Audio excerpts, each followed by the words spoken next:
And coming up on this week's show, a £500 million Hitachi Rail train deal for Lumo and Hull Trains. But is it in direct conflict with renationalisation? Blackpool Trams announces suspension of its heritage vehicles. And we round up the latest railway stats for passenger journeys, rail freight performance and more from the ORR.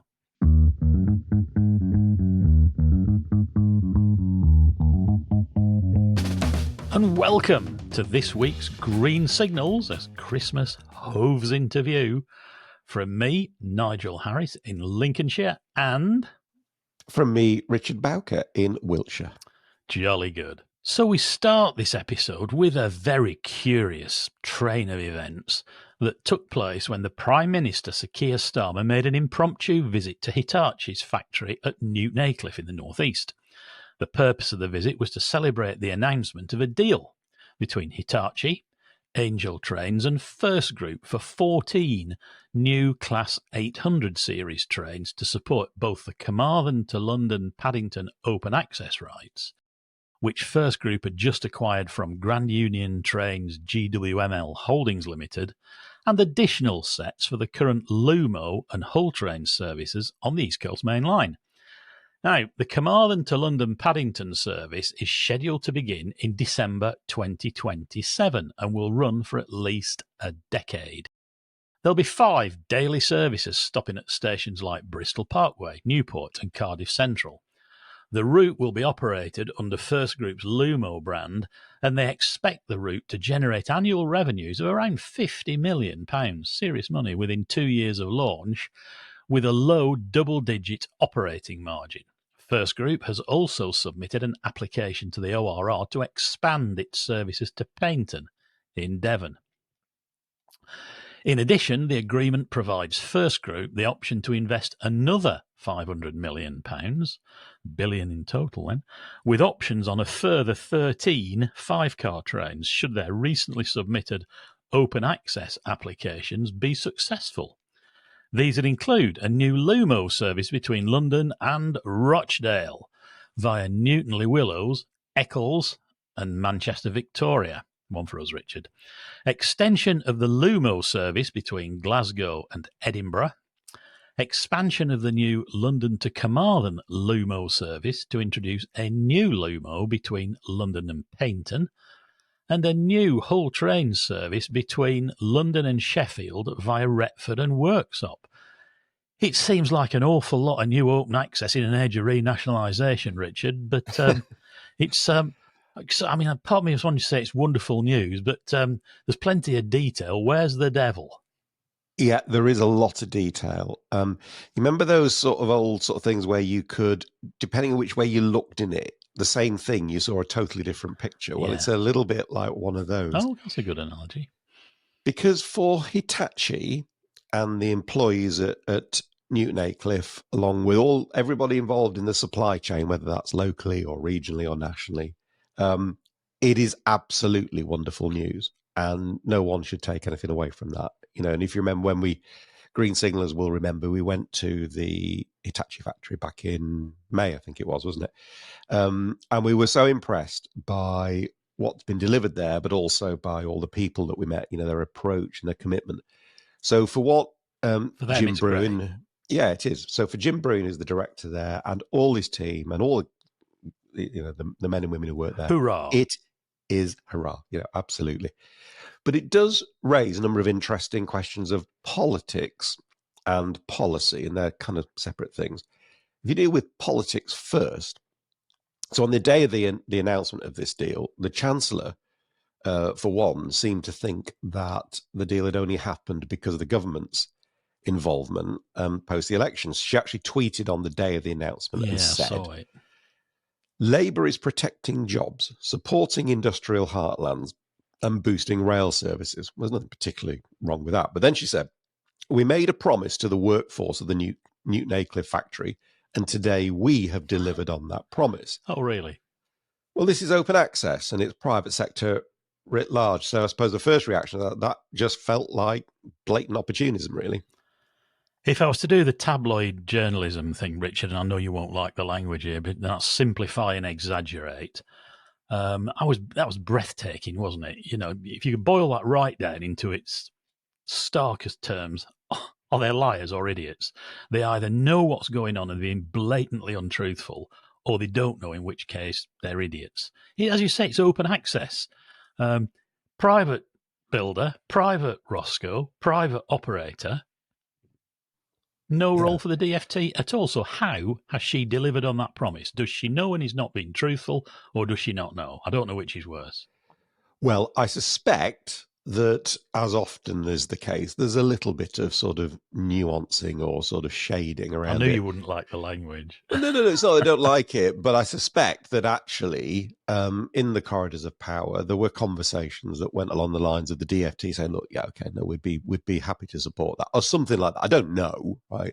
But you wouldn't do something like this without making sure you'd not sort of ticked a few boxes. And I'm sure that behind the scenes, the DFT were not unhelpful. So, of itself, I mean, that's a good thing, okay. But like you, I mean, call me cynical, but no one is going to convince me that the Prime Minister just suddenly discovered he'd got a gap in his diary. Well, I'll drop in there. And he'll just pop into Newton Aycliffe and celebrate with the staff. Now, I'm actually delighted for them, the staff, that he did do that, because it will have given them a real boost. Yeah. You know, and we're not taking anything away from that. We genuinely aren't. Nope. And, you know, I hear on the grapevine he was really good with them. But, you know, that was clearly, I don't think any fools anybody, that was political opportunism. However, that's the politics. So, yeah, taking advantage of something that hadn't really had anything to do with. But it's what it does, what it says about the policy of open access that's very intriguing.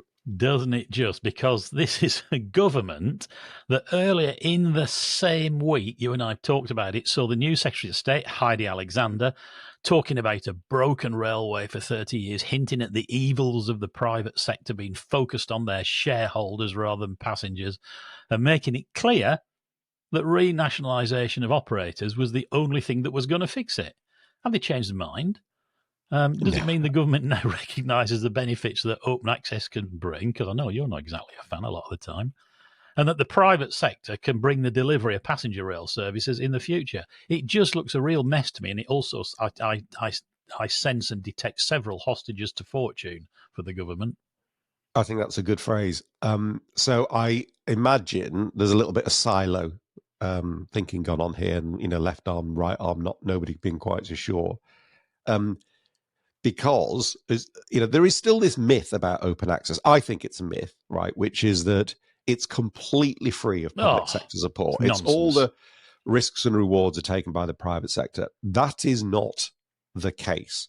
Now, that doesn't mean, of course, that the public sector support that comes for open access isn't of itself a good thing, but you can't say it's completely free of any support, because there's at the beginning there's a track access, effectively a holiday. There's a support for that, and then there's this question of revenue abstraction, and they are both sort of taxpayer support mechanisms, whichever way you look at it. So I think the Labour Party, the government, has to work out what its message is. Is it, we really hate private train operators, full stop? Yes. Or is it, we really hate private train operators unless they provide us with a much needed positive PR story from time to time? Because if it's the second, then be straight about it. But you can't say we really, really think all train operations should be in the public sector, and then say this stuff's okay and it's not affecting it, the taxpayers not supporting it, because they are. Well, they were desperate for some good PR, and here it dropped on their lap and they seized it, didn't they? I think it was like you, political blatant opportunism, one way of putting it. Rampant cynicism is another, but it can turn around to bite them, and it doubtless will in the future, according to events, dear boy, events, as Macmillan famously said, wasn't it? Now, one of the most proactive open access operator groups is, of course, First Group, the company which owns Lumo and Hull Trains, and who was a signatory to this big deal of the week up in the northeast. So we had the opportunity to speak to Steve Montgomery at First Group about the whole deal and to understand just what the company's future open access strategy is. Well, I'm delighted to be joined on Green Signals by Steve Montgomery, who is the Managing Director of First Rail, the division within First Group that looks after all rail operations. Steve, welcome to Green Signals. Thank you for the invite, Richard. It's nice to come along. Well, you're most welcome. And I suppose we've got to begin with massive congratulations on the deal last week. I mean, 500 million for the deal that was announced with Hitachi and with Angel Trains. I mean, 500 million is big bucks in anybody's book. So well done on that. I mean, how long has it actually taken to do? And were there any challenges along the way in getting that done? Yeah, obviously it's a very significant deal for ourselves. There, as always with ordering rolling stock, there is numerous challenges, and at the same time, we obviously acquired the rights to operate the Carmarthen service, and that was a catalyst for actually the train order, because it was pivotal to allow us to build the rest of the order round about it. This was carried out over a very, very quick period of time, probably the quickest time we've ever delivered a train order deal. And that was for a number of reasons. One, in terms of the access rights and us obtaining those access rights from Grand Union Trains. So that was carried out over a quick period of time while we negotiated the train order. So it was a lot quicker than we would normally procure trains, and as I say, there was particular reasons round about that. It's still amazing, though. So, listen, well done. We saw the scenes. I've seen some pictures of the visit of, I think the Prime Minister went to Newton Aycliffe to the Hitachi factory. And it did make me think a little bit that, because this is an open access operation. So this is genuinely private sector operator, private sector funder, in this case, Angel Trains, private sector supply. I mean, what was the government's role in that? Was it really just to say, go for it, or have they played a sort of an active role in it? No, I think in the fact that we obviously pulled the order together, I think government had obviously been very clear that they wanted to support Hitachi Trains manufacturing in the UK. Our order was obviously a catalyst. I believe the Prime Minister had been at Hitachi before they were elected, before he was elected as Prime Minister, and had made certain, commitments to try and make sure that there was train orders for the factory, keep jobs in the UK. Our deal was obviously a catalyst for him to get back and say, look, we've managed to get a deal, here is stuff arriving. I think the important thing was that, the Prime Minister clearly understood it was an open access order, and, that gave us hope and support for the future that open access will play a part in the UK, and we won't see any adverse behaviour of people saying, well, it's no longer a part of it. So I think, as you said, Richard, the private sector bringing this type of deal together, investment in the UK, we need to see that support back the way. There is a potential for another follow-on order. But again, we've always said the ORR has got a job to do in terms of having these applications that's sitting. So it's really important that we see that long-term future of open access. And I'd like to think that by the Prime Minister and the Secretary of State for Transport, being at Newton Aycliffe, recognising that private sector has got a part to play in the future, that they would help keep that alive in terms of open access applications, where obviously they're sensible. We all accept that they've got to be sensible.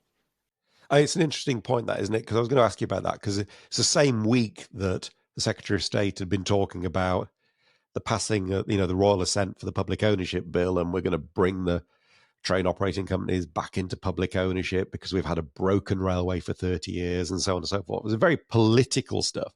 But then you've got this, and the two things sort of seem sort of slightly incongruous, but you're confident, are you, that they are separate, and that, that there may be a role for open access, and this indicated, the government support for this indicated that they're behind that where it makes sense? Yeah, I think you've been quite clear through this. First Group, First Rail Division, we've been diversifying our portfolio for a number of years and looking at different opportunities. Open access, if you go back to Hull Trains, Hull Trains in its own right is the service to Hull. There is not really an alternative unless you want to change, and there's only one LNER service in the morning and the evening. So Hull Trains provides that community with a train service. And if you didn't have that for the future, then you're almost cutting off that part of the UK. And that is something that we believe open access brings.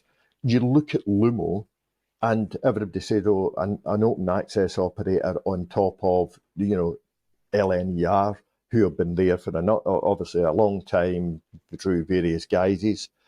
The fact is, what we've seen with the Lumo market is we've grown the overall market for everybody. Lumo set out to take people out of airlines. It succeeded. It succeeded really well and did that. But also, LNER had the halo effect of it, that we created more noise about rail travel. We created more people looking at rail travel. And LNER would say that their numbers are up as well. So overall, the concern of the regulator and government would be, it has to be, make sure you don't abstract and just take from the existing operations. I think Lumo and Lumo to the biggest extent have shown that that's not the case. Hull Trains has provided a service to the community over the last 20 odd years, and it's really important that you continue with that. But that needs private investment, and we've continued to invest in both those businesses. But Hull Trains in particular, we've now had the track access renewed 3 times, and we've upgraded every time that we've brought something different. The last time obviously being when we brought the new trains into Hull, the 800 trains. So again, we've updated the service for the customer, and we've kept it fresh and we've kept it live. And Lumo's done the same. There's no question that the local stakeholders and the customers do appreciate these services. I don't think I'd be very surprised if anybody ever challenged that. But just on that abstraction point and growing the total market. So in the original ORR grant letter that went to Grand Union Trains, which obviously you've now acquired for the Carmarthen to London service, the absolute abstraction of that service, even using what they call their gravity model as opposed to Moira, which I know can be a little bit, is not as good, was something like 17 million. So it was net of the generation that they would bring, but 70 million. I mean, that's a big number that's being abstracted from what's about to become a state-owned operator eventually. Obviously, in this case, ironically, you, because it's Great Western. So that's quite a big leap of faith to say, don't worry about that, because we will grow the market more than 17 million by having this open access. But that's kind of what you are saying, isn't it? Because otherwise it is a subsidy. I think we've got the evidence here to show it now with Lumo. I think everybody was really worried about the abstraction test and how it was going to impact on it.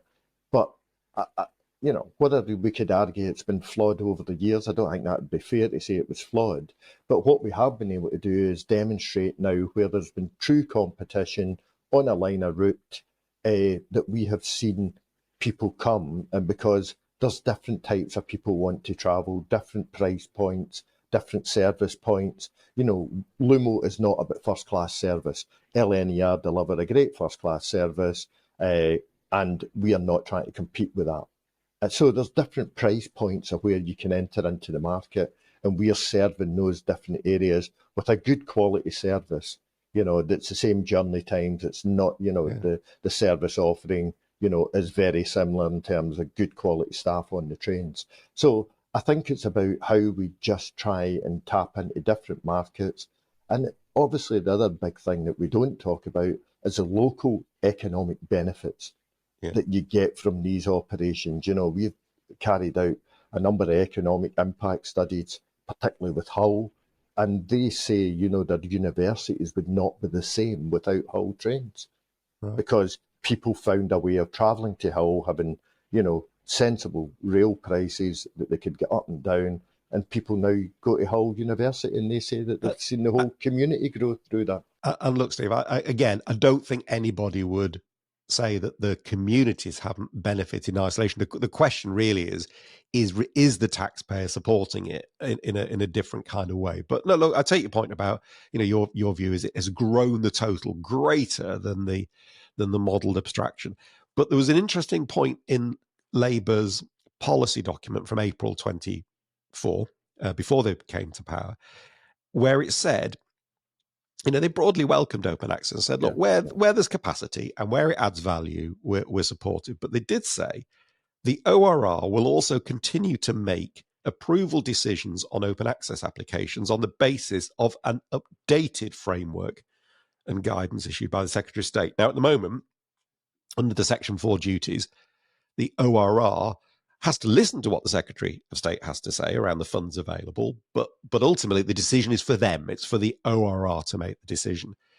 That updated framework, does that cause you any sort of concern looking forward that the government might say we're really actually going to be more focused now on the impact on Secretary of State funds than we were before, and then that's going to impact on you? Yeah, I think we have to be quite clear. The ORR's got a role to play here, and it is independent, and it's independent for a reason. And looking at these applications, a number of these schemes that have been put forward, these applications that have been put forward, in our eyes, are about bringing new markets here. Now, whether you could argue government putting some greater influence over the ORR would be beneficial, I don't think they need to. I think they can look at the current open access operations and say, have they worked? Have they been extractive? I think we can all now turn around and say, well, they haven't been. So why would they want to change something that appears to be working pretty well as far as we can see?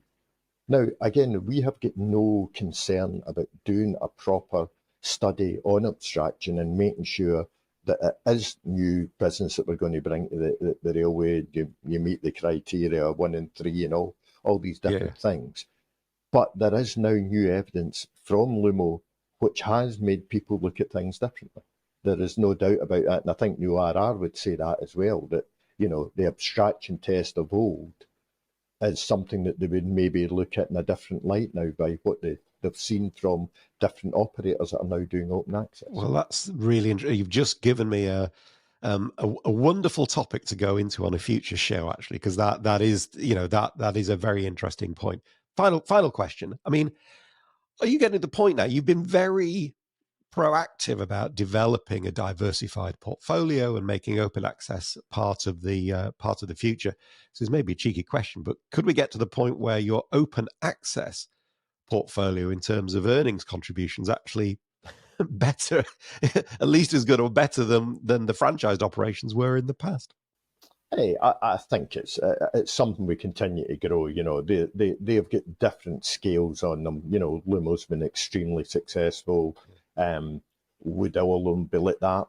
Only time will tell. We would like to hope we get them all there. We'd like to see the continued success of the industry, because the more people that come and use this industry, the better for everybody. Whether it's the future nationalised operators, or whether it's open access operators, the more that we can bring customers and meet all different requirements of everybody, taking people off our roads and airplanes, etc. So we think we play a key part in it. We're only going to be 1% of the overall market in the future. It's not going to be a game changer and everything. But if it brings out different options and it brings out different customer, paying access points, then that's something that's good for the whole industry. If we can get MD onto a train that then wants to use the wider industry, is that not good for us all? And that's the way we've got to look at it, and that's the way we want to look at it. Of course, we're a commercial business. Of course, we want to make money out of it. And we will do that because we think the model's the right way forward. Well, Steve, thank you so much for your time. Really appreciate it. It's one of those subjects where there are different perspectives, but it's always fascinating to hear it from somebody who has actually literally put the money where the mouth is and grown that business. So, well done for that. Congratulations on the deal. Everybody benefits from that, no question. And thank you for your time today, and hopefully speak to you again soon. Cheers. Thank you. Thank you very much. Well, there we go. Moving on. Yep, moving on indeed. And it's always very interesting to hear what Steve's got to say, obviously. But the other party to this, of course, is the ORR and what their position is, the Office of rail and road. Why? Because they're the regulator, they make the decision on access applications. And as far as they're concerned, they are working to the rules, and regulations on their duties and obligations, however we want to describe it, that's enshrined in the Railways Act, until somebody tells them something different, right? So they can only go with what they've got. So, for example, if you look at the access letter, the granting of rights that was given to Go-Op, it's the new Somerset and Wiltshire operator that we talked about last week, and we've done a separate video on. We have. It says this. This is we, the ORR. We determine all track access applications in the manner we consider best calculated to achieve our statutory duties, which are set out mainly in Section 4 of the Act. Okay, the rules. Now, note a lot of we, right? The weight we place on each duty is a matter for us, depending on the circumstances of each case. Where the duties point in different directions, we weigh them against each other to help us reach a decision. And then they list a few. So they say, in this case, i.e. the Go-On, we considered all our duties, and these were the most relevant. And then they talk about promoting improvement in railway service performance, and then they define what that means. It's not just about making the trains run on time. It's avoiding overcrowding. It's that journey times are as short as possible, stuff like that. Otherwise, protect the interests of other railway users. That's the second one they said. For example, yeah. Exactly right. So third, promote the use and development of the network for passengers and goods to the greatest extent we consider economically practical. But we consider again. Yep. And then, interesting, the next two, promote competition in the provision of railway services for the benefit of rail users. And then finally, the emphasis is a bit unfair of me. That's it. Finally, have regard to the funds available to the Secretary of State and their guidance. And later on, that same letter regarding Go-Op says, we also consider the absolute impact on the funds available to the Secretary of State in the circumstances of each application. We can decide what particular weight to place on each of these factors. So we, in other words, the ORR, we decide. I was listening to you say that, Richard. My mind just went off sideways. And the name Tom Windsor leapt into my mind. And I was looking at that comment there, it would have been the weight I place on each duty is a matter for me, depending on...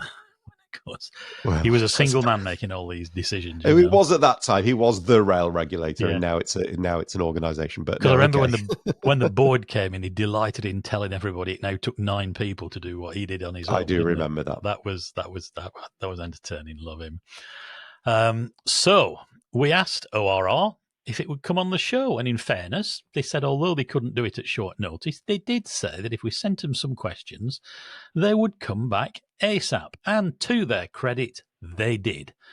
We asked them what process they go through to weigh those duties under Section 4 of the Act when arriving at a decision on open access rights. Yeah, and they said, we carefully review capacity and performance analysis provided by usually Network Rail in relation to our duties to promote performance and best use of the infrastructure. Right?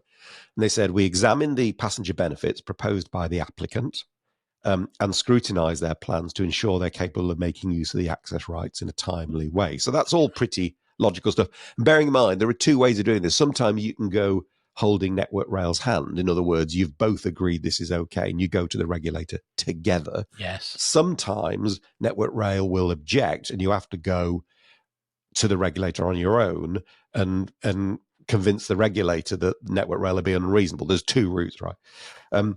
Now, they then said in answer to that question, the ORR, and as is well known, we examine the revenue generation and abstraction impacts in support of our duties to promote competition and have regard to the government's funds for the railway. So those 2 things could be in conflict, right? Pulling in opposite directions. Yes.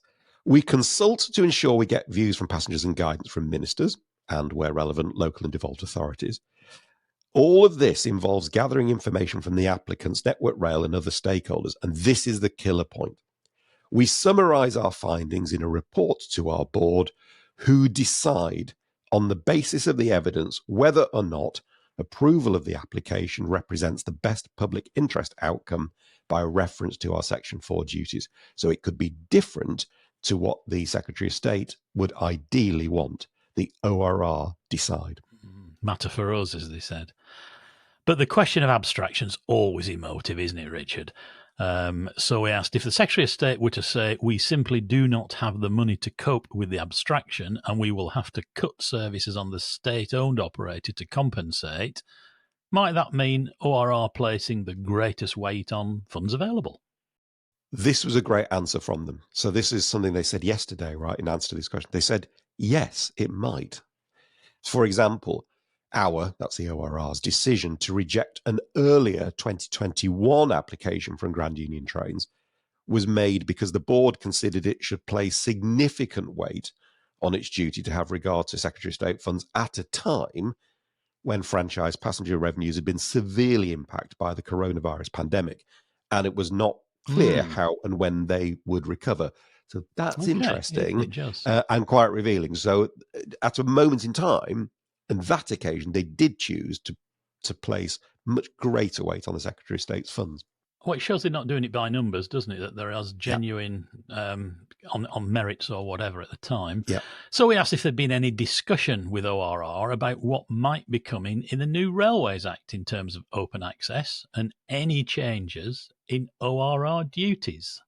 This one was a straight bat back, as you'd probably expect. They just said, we're engaging with DfT regularly, including about access, and the government is continuing its development of proposals around rail reform, so there are no further details on that. So in other words... Watching brief. Yeah, well, exactly. So we then asked whether, irrespective of any discussions as to what may come in the future, is it fair to say that for now, it's business as usual? Since the duties of ORR are the ones enshrined in the current Act, is that what you will discharge if or until those duties are changed? Yeah, and unsurprisingly, they said, that's right. And you can see from the recent approvals, including GoOp, that we're proceeding in the normal way. So in other words, today, the ORR decides. They listen to the government, of course. They obviously take it very seriously, as they said in that previous application, 2021. But for now, today, the ORR is the one who decides whether an open access right is granted, even if it leads to absolute abstraction from what will become a state-owned rail operator. So that's the problem for the government. Who decides at the moment? The ORR do. What's going to happen in the future? We wait and see. Interesting, isn't it? It's a bit of an adaptation of that famous whole thing, but in this instance, the government advises and ORR decides. Yeah. I mean, it's hard to... Yeah, that's actually... I think that's very well put. So let's move on to another fascinating story. We will, of course, keep our fingers on the pulse of that one, and we'll be back to it as soon as there's anything significant to discuss. The release last week, always an interesting time this, of the ORR's annual Rail Statistics Compendium. Good word is compendium, isn't it?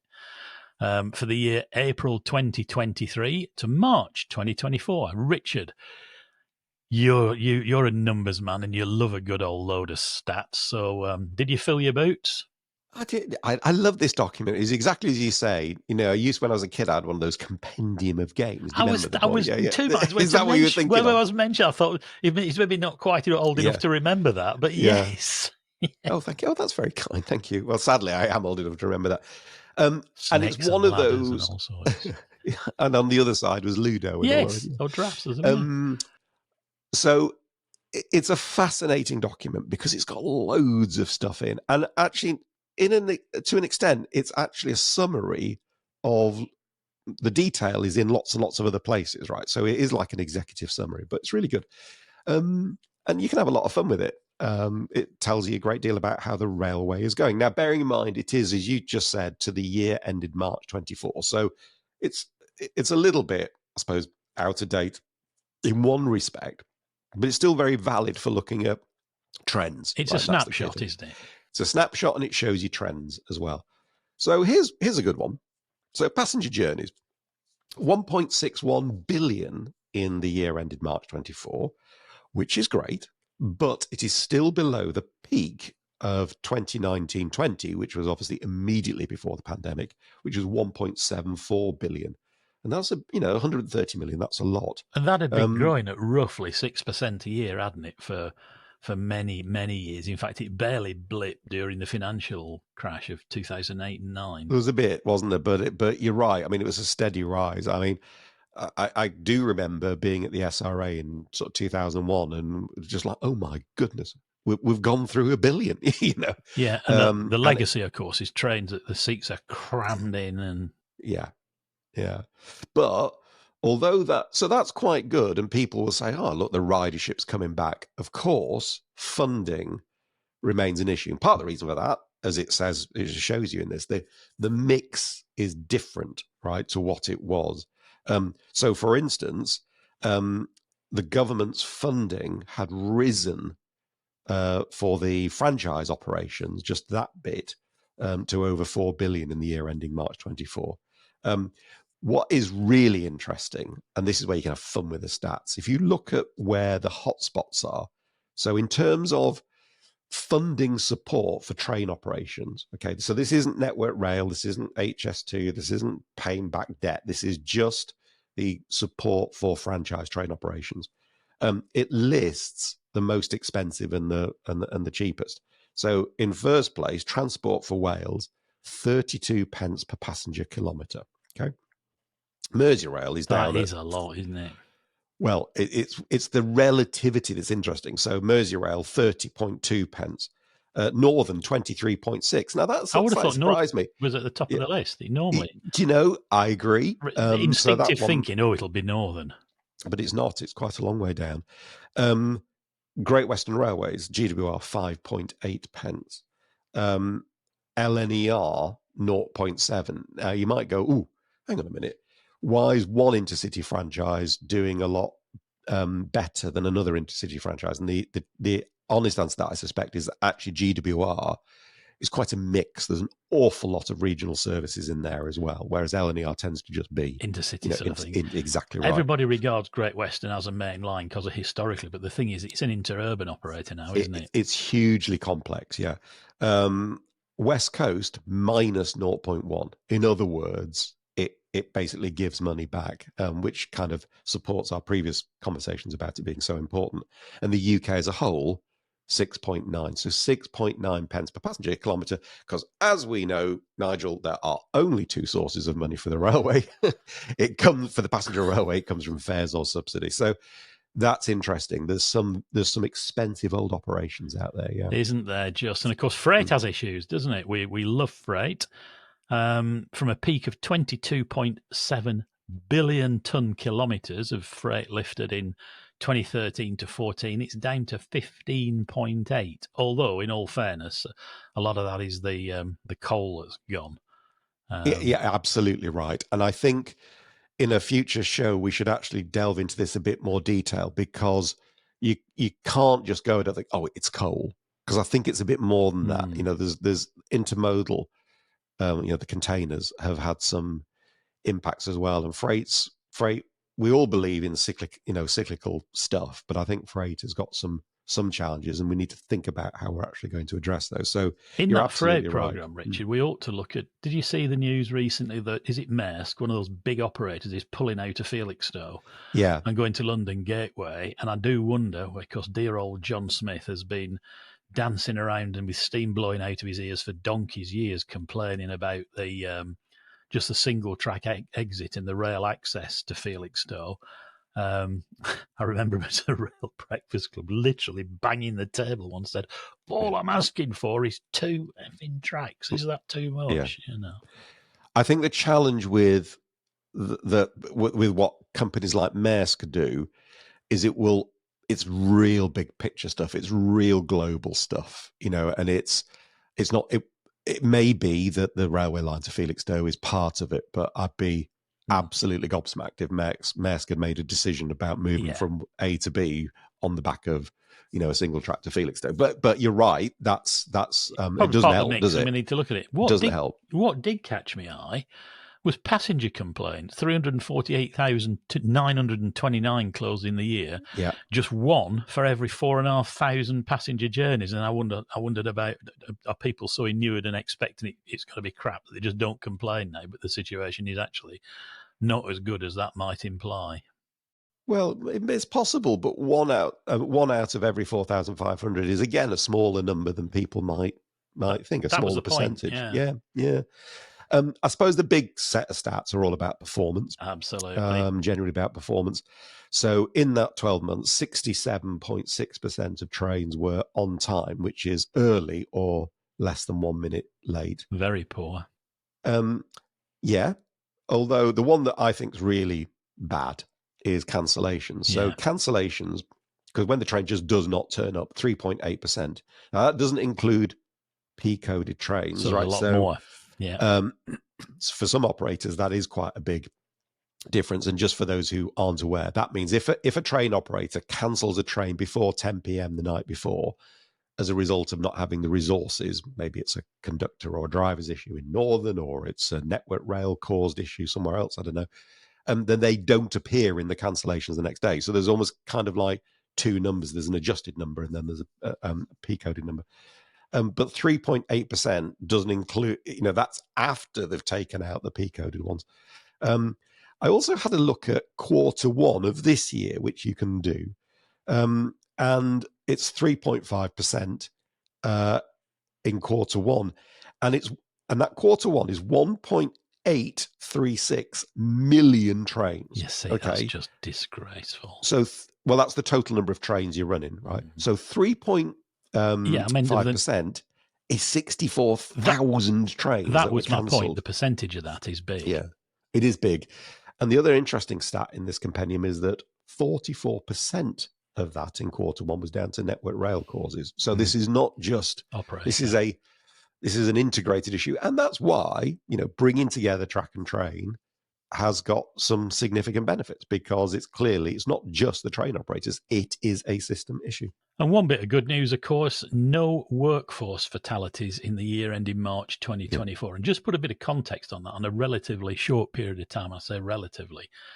When I was editing that book at HMRI that Ian Prosser led on, there was a conversation with Alan Cooks, who you may remember as deputy chief at HMRI. And Alan said to me one day, he said, how things have changed, Nigel. He said, I remember the current boss in 1990. I forget who it was now. He said, coming hammering on my door in a state of great excitement one day. He said, we've just got the numbers in. We've got the workforce fatalities down to less than 30 in the year. Yeah. That was 1990. In railway terms, that's not a long time ago, is it? Yeah. 30 people a year. That's one big cultural change, and it's a good one. Yeah. The culture has got to be one too many, because so that is good news. I agree. Look, I still believe, Nigel, I mean, the reason why we finished there on looking at cancellations and performance per se, I still believe that a boring, predictable and safe, to your point, reliable railway is the key to restoring confidence and turning round the fortunes of the industry. And all these numbers, I suppose the headline of all of that compendium is there's still a long way to go to do that. So you just think, I'm going to get on a train, and you just go and do it without giving it a second thought, because it's going to work and it's going to turn up, and on a very bad day, you might be a bit late, but you'll still get through, and that's not the case, is it now? Indeed.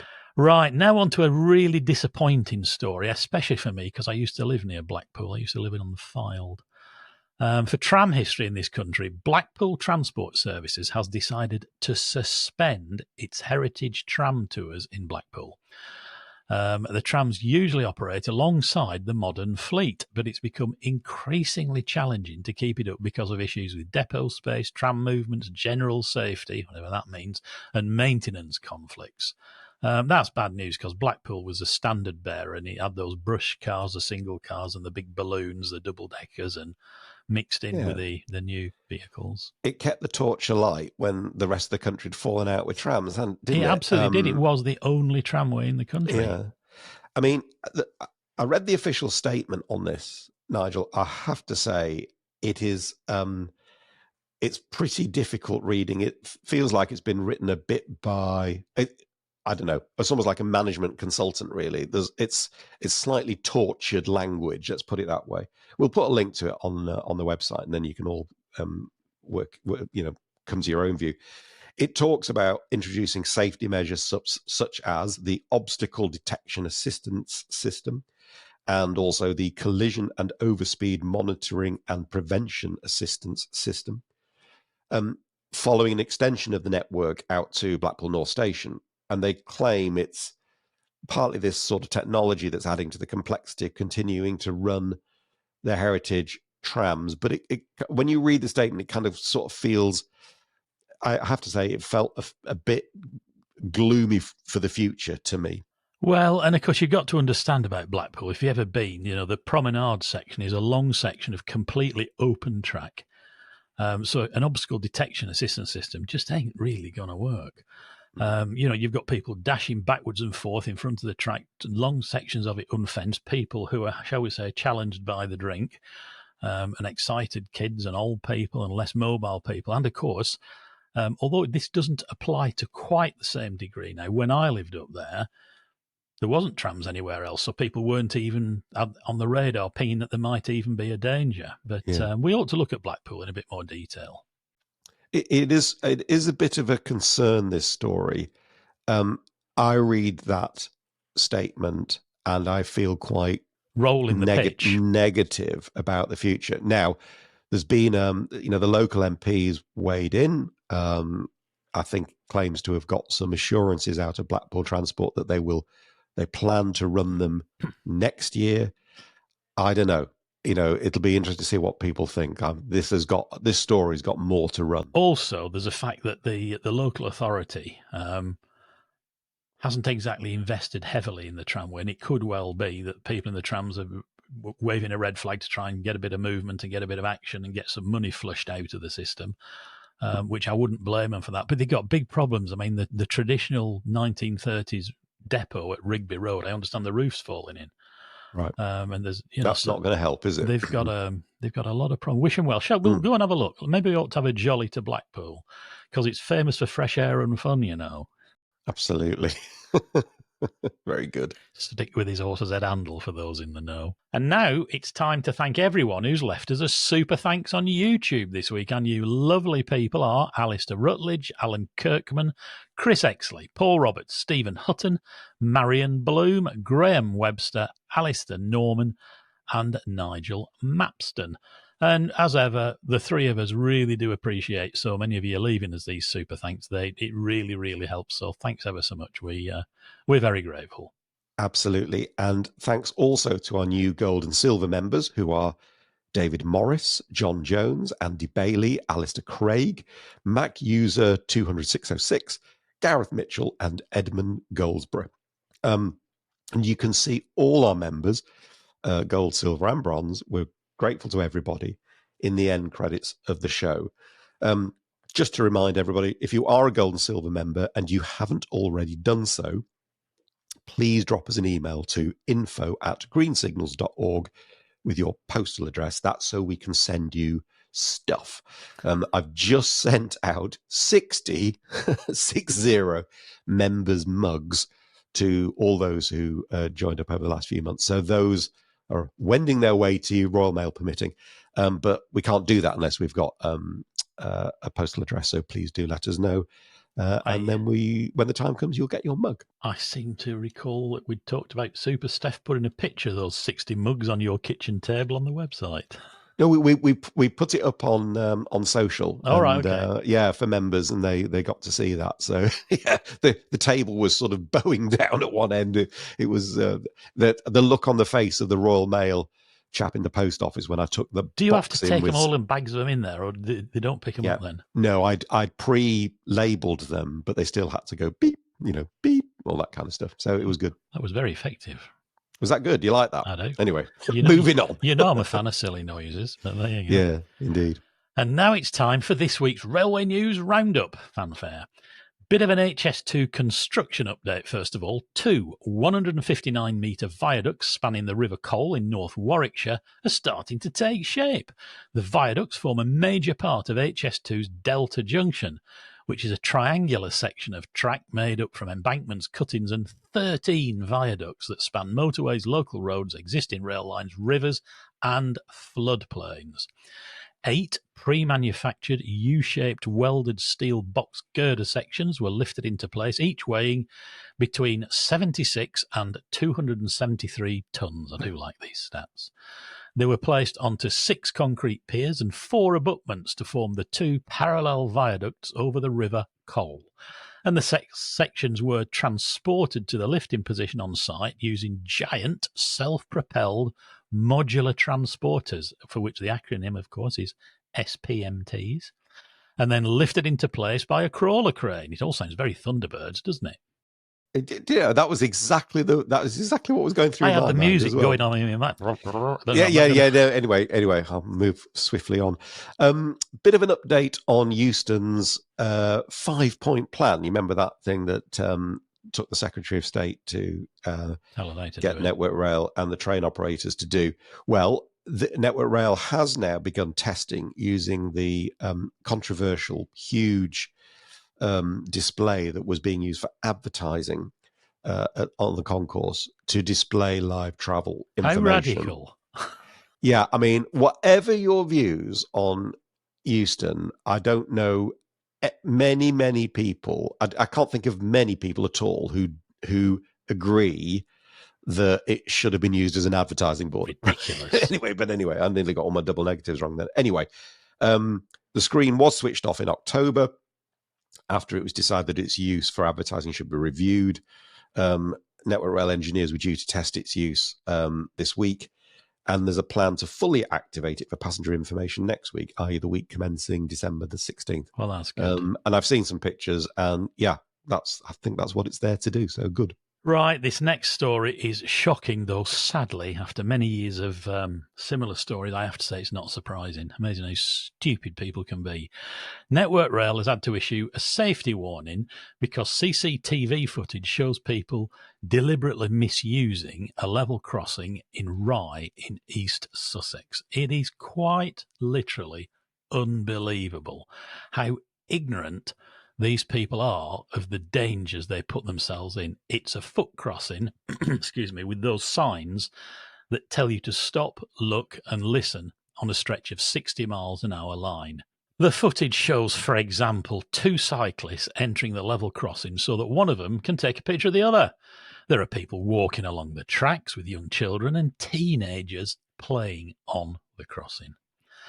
Network Rail and the BTP are doing what they can to tackle the issue with extra signage, cameras and hosting educational events. But quite apart from the risk of being hit by a train, there's also the third rail that creates an electrocution risk. It's quite worrying, really, that people will put themselves in such danger, often simply to get a photograph for social media. What's that old phrase, Richard? There's no cure for stupid. Well, you know, it's quite worrying is possibly the understatement of the decade, isn't it, really? It's absolutely extraordinary. And yeah, I mean, why would you do this? I mean, they say, look, education. That's what you got to do to teach people. And, you know, fair play to Network Rail for putting out footage like this. You just hope that people see this and go, oh, actually, you know, that is a bit mad. But it is absolutely unbelievable and horrendous for all railway workers as well, you know, involved. Over the years, it's become normalised in some ways, and regular readers will think he's off on his hobby horse again. But I regularly, on Stop and Examine in Rail, used to run pictures, and it was always the pop music industry who were taking pictures of pop stars lounging around on railways, laid across the track. For some reason, the photographers think it's cool to show people photographed actually on the track, and occasionally you get stupid politicians doing it as well. And of course, it normalises it, doesn't it? Oh, no, we'll do something like that.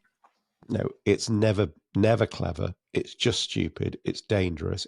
It's absolutely appalling for everybody involved with the railway. Well, Don't do it. Maybe we ought to adopt that Australian approach, Richard, and be a lot more graphic about it. Could do. Now, talking of things that are quite destructive, after all the disruption from Storm Bert a couple of weeks ago, of course, we then had Storm Darrow, which caused yet more damage and disruption last weekend. Emergency repairs had to be carried out to overhead line equipment on the West Coast Main Line in Warwickshire. and in many other places as well, of course. Now, Network Rail engineers in the Warwickshire case had to remove debris, make repairs along the route, and there was more flooding to contend with. It also obviously meant to services being cancelled and rail replacement buses being put in place. Now, it's also worth mentioning an email we were sent by Green Sigler Simon Bending, Nigel. He's the business manager for the East Somerset Railway. He listened to the show last week where we talked about the financial situation for heritage railways as a result of the tax changes in the budget. He pointed out that the recent weather disruption has brought its own major impact to heritage railways. He said that the East Somerset, along with many others, had to cancel all services during Storm Darragh because they'd no power at all weekend, and there were major transport issues in the southwest.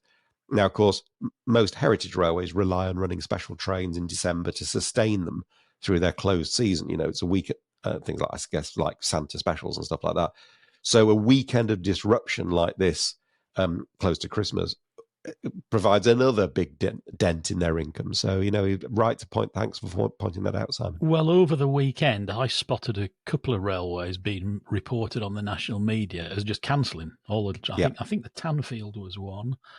And that'll be a huge issue. And also, we'll put a link to this on the website. But Paul Lewin recorded a video on the Welsh Highland Railway of the major damage done by huge trees being thrown across the railway. Quite eye-opening. Yeah. And of course, not only is there the impact it can have on revenues, some of these trees are huge and are going to require cranes in there to lift them and all the rest of it. So there's yet another unbudgeted cost for clearing the railway up. And Paul makes a good point that on the Welsh Highlands wooded section, it's changed his railway forever. There's some very nice locations. Now just will never look the same again.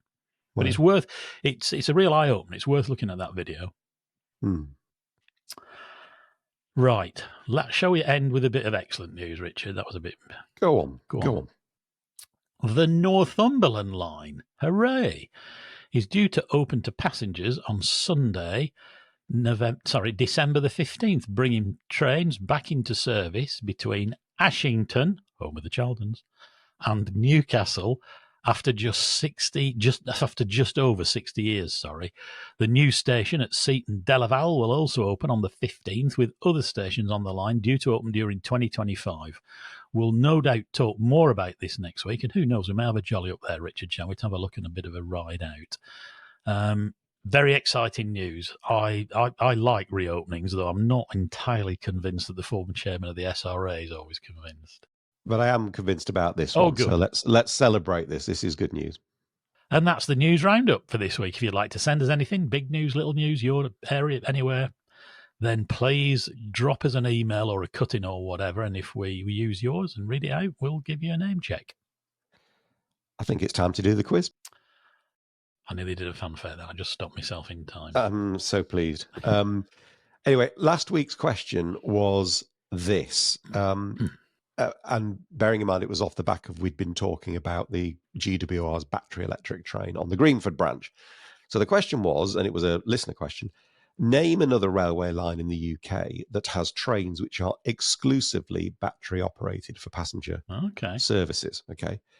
Now, it's all in the question, this one. To qualify, I believe that the trains on a particular section of line or line have to be exclusively battery operated. So I think there is a line that is shared between battery trains and ordinary trains. That doesn't count, I'm afraid, because it's not exclusively operated by battery trains. So it turns out, I think there are three answers. And the two that I definitely knew about were Southend Pier. Funnily enough, I did wonder about that, but then I discounted it. I thought it's probably too long for that. He's going to have some internal combustion engine. I didn't know that. It's a mile, isn't it? Sorry? It's a mile long, isn't it? Yeah, it's huge. Mail rail, of course, to the underground mail train, which I'm reliably told is battery electric. Now, if that's not the case, somebody needs to tell us, but we're pretty confident Well, it's a museum operation now, but yes, it's still a railway. It's still a railway. Yeah. And then the one that was really good, Headbolt Lane to Kirby on the Merseyrail network, where the Class 777 777s run in battery mode over that section and are, I believe, the only passenger trains operating on it because the Northern services do an end-on termination. So, yeah, those were the 3 correct answers. And the winner, randomly chosen from all the correct answers we had, was Sean Harris. Well done, Sean. No relation. Well done, Sean. Congratulations. If you send us an email to quiz@greensignals.org, we'll get your mug on its way to you. So to this week's quiz. It's an anagram. I'm feeling anagrammy. And I hope it's a little tougher than usual, this one. Well, I never get the ones that you say are easy, so it's going to be impossible for me. Yeah, I think that's for a different reason, but anyway. Right. So we had quite a discussion on our live Q&A members session yesterday about closed lines. And so bearing that in mind, here's the question. If I attached a small anode to something that was already really dead, where would I be? So if I attached a small anode to something that was already really dead, where would I be? If you think you know, answers to quiz@greensignals.org by midday on Saturday, December the 14th. We'll put all the correct answers in a hat and we'll draw one out at random. I, of course, am completely clueless about that, which means they'll have it in seconds when we put the show up. Anyway, here's a really great story to end on. In preparation for the Railway 200 celebrations next year in the northeast, well, across the country, the celebrations are, aren't they? The search is on for our longest serving railway family. That's a great one, isn't it? Because jobs do pass from generation to generation, don't they? Mike Lamport, 76, an old mate, and his son Andrew, 27, have railway routes dating back to 1846, the days of Stevenson, when Mike's great-great-grandfather Matthew Matthews joined the original South Western Railway as porter number 18 at Richmond Station in Surrey. Matthews' 4 sons all followed him into railway careers, and their sons and grandsons followed them, giving the family an uninterrupted railway lineage from 1846. So, can you beat that? Railway staff claiming railway ancestry before April 1846 should email railway200@gbrtt.co.uk with their contact details, and someone from the Railway 200 team will be in touch. How about that? It's fabulous. That is fabulous. I mean, 1846, it's going to be tough to beat that. I suppose you might get somebody coming close in places like Crewe, which has still got a railway works and where there's a real tradition of following your father into the railway. Brilliant. And sadly, that is all we've got time for this week as the buffer stops of time hove into view. Thanks so much for watching or listening. Don't forget to give us a thumbs up, leave a comment, and if you haven't already, subscribed if you're a viewer on YouTube, because it really does help. And if you really want to support us, find out about membership from YouTube and Patreon, but the show itself will always be free. And most importantly of all, please do join Richard and me again right here next week. We'll see you then. Until then, it's goodbye from me, and it's goodbye from me. Have a great week.